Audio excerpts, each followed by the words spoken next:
Welcome back in. With what's going on in the Middle East, it may have you wanting to donate to relief efforts, but how do you make sure that you're donating to the right places?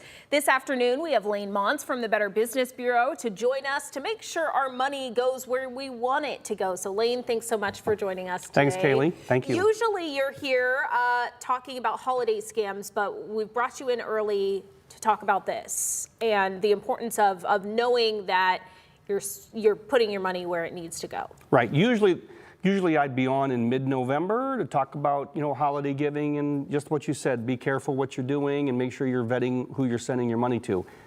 But Better Business Bureau, we felt that the situation over in the Middle East between Israel and Hamas is creating a humanitarian crisis, and there's going to be an expectation and our hope that people donate, and that's what I'm here to talk about today.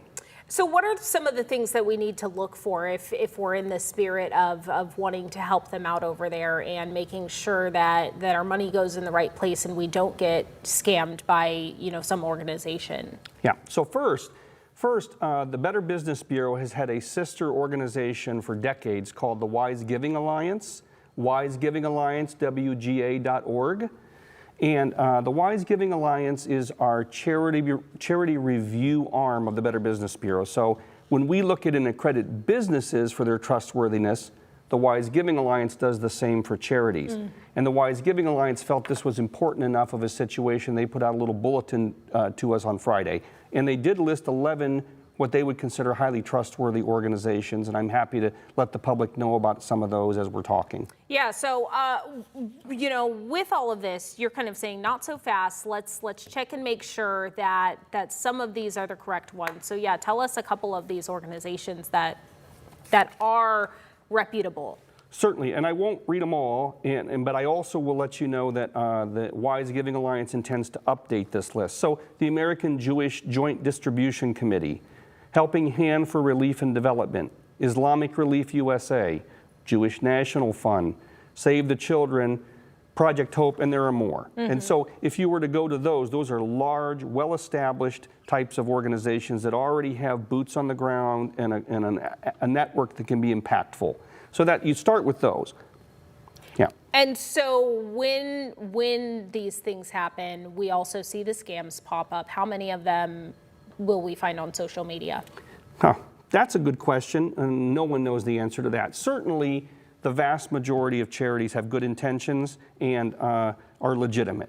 But with every situation like this, the scammers are going to appear. So you want to look for things like, if you're looking at social media or crowdfunding, be immediately suspicious, because those are easy to set up and easy to make look legitimate when they're not.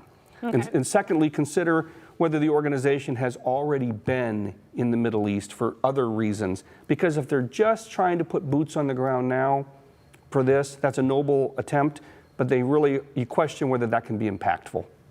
We know medical supplies, definitely a big thing, but now people are forced out of their homes, so maybe they need food, clothing, and maybe as someone here, we don't want to send money. Are we able to send food and clothing? Is that something that typically is not advised? You certainly can try, and my heart is with you if you want to send food and clothing because you see those people on TV and you know that that's got to be a terrible situation. The truth, though, is the cost of shipping those and the length of time that it would take those items to arrive, maybe not the best way. The shipping costs alone, the transportation could eat up the funds and the benefit. It's probably better to give cash to a trusted organization. And you want to ensure if your cash, goes somewhere that all of it is going there, right? Or most of it is going there. How do we ensure that is done and they don't cut 50 to go somewhere else? So you never can know for sure their internal cost structure. You could check Wise Giving Alliance on their website. If a charity says that 100% of your donation will go to the victims, I'd like to believe that's true, and maybe in a few rare cases it is. But honestly, it does take money to run an organization. It takes money to promote the charity and to operate it. 70% is pretty good, 80% is really good, 100% seems unlikely. All right, Lane, thanks so much for joining us. We can find all of these charities and other links posted right now on our website or on bbb.org. Thanks so much for joining us. Thank you. All right.